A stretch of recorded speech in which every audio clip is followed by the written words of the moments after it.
Ուրեմն 3 օրվա ընթացքում ուշադիր լսում էինք եւ ելույթները եւ հարցպատասխանը ի հայտ են եկել մի շարք հարցեր, որոնք նույնպես ես տվեցի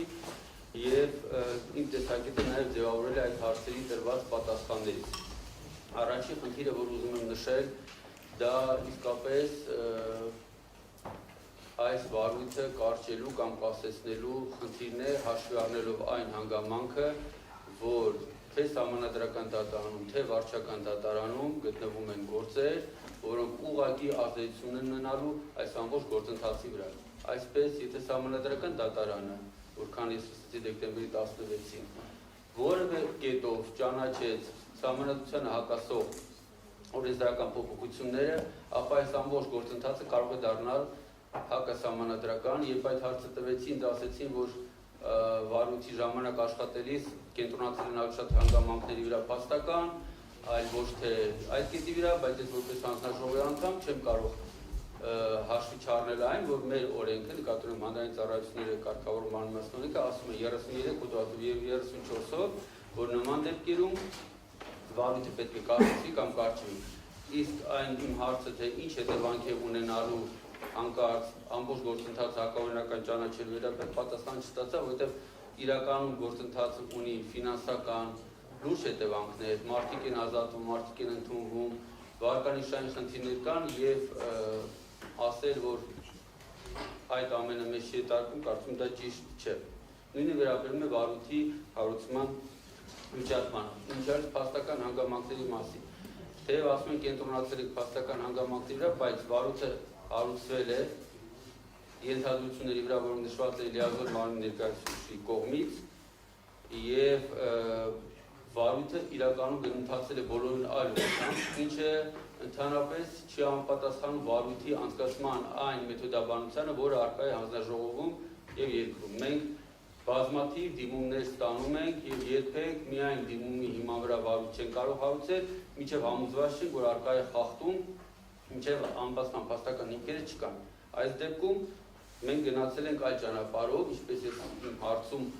տվեցի, որովհետև այդ ենթադրությունը ունեի, որ կարծես թե մենք սկզբից հարուցել ենք վարույթ, հետո մտածել ենք այդ վարույթի համար ինչ հիմքեր դնել։ Ցանկացած վարույթի հաջորդ հարցը, ցանկացած վարույթի մեջ շատ կարևոր է կողմերի լսելիության ապահովման խնդիրը։ Ինչպես արդեն ասել էի, առաջի կողմը դա հարուցողն է, երկրորդը պատասխանողն է, կարող է հրավիրել այլ կողմեր, բայց այս դեպքում մենք փաստացի երկրորդ կողմ չունենք, որովհետև կողմը, որի հանդեպ այդ վարույթը հարուցվել է, ըստ էության ինքն է տեղեկություններ տալիս առաջի կողմին իր վարույթով հարուցված այդ հիմքերը ապահովելու համար, այսինքն չկա վարույթի երկրորդ կողմ եւ այստեղ մենք ունենք լսելիության ապահովման լրջագույն խնդրեմ, որը կարծում եմ նաեւ հետագայում կարող է այս ամբողջ որոշումը վիճարկելու հիմք լինել, որովհետև կողմը, որը այստեղ փորձում է ընդդիմանալ այս նախագծին, իրականում երրորդ կողմը եւ փաստացի չուներ գործադիր անհրաժեշտ լծակներ, որպեսզի ճշտումներ կատարեն, ճշգրտումներ կատարեն այն փաստերի վերաբերյալ, որոնք ներկայացված են նախագծի մեջ։ Ես նաև համոզված եմ, որ նախ ասենք, որ ցանկացած խախտում որևէ ձևի մեզ համար ընդունելի չէ եւ խախտումը որևէ ձևի արդարացում չպետք է ունենանք։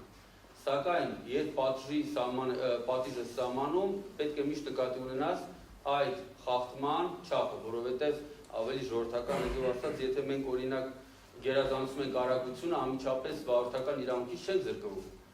Կապված նայած թե ինչքանով ես դու գերազանցել։ Ես համոզված եմ եւ կյանքը ցույց կտա, եթե դրան հասնի, որ ցանկացած աուդիտորական եզրակացություն, տեխնիկական աուդիտ թե ֆինանսական, եթե վերցնի այս վարույթի նյութերը ուսումնասիրի,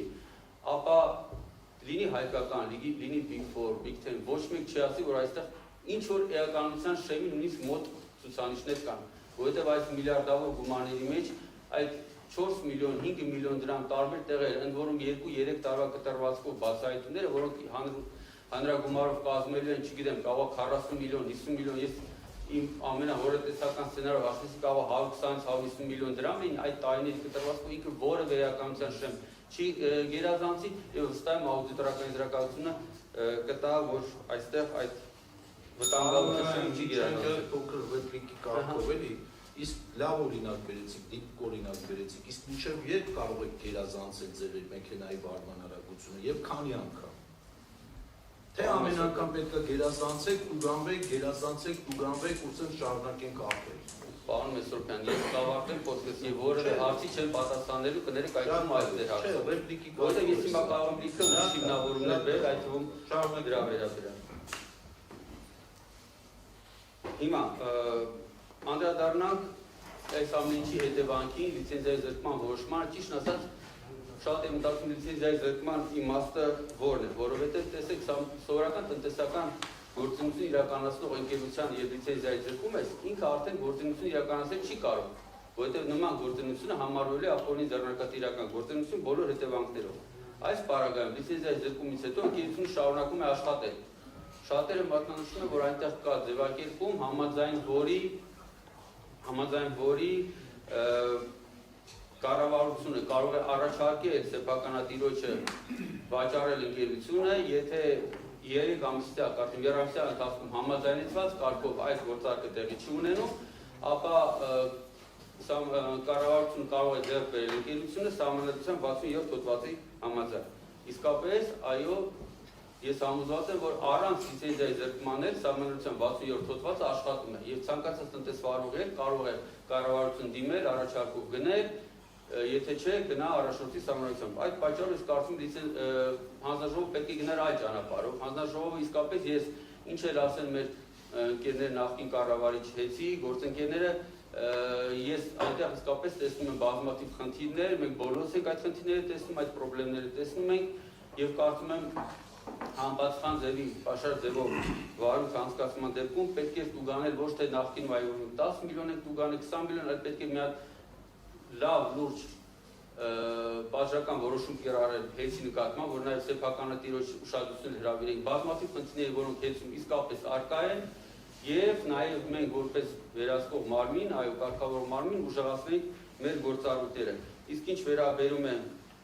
սեփականության խնդիրը, ապա գոյություն ունի սահմանադրություն, սահմանադրության 67 հոդված, դա պետք է իրականացվի այդ շրջանակում եւ հանձնաժողովը այդ գործընթացի հետ պետք է որևէ առնչություն չունենա։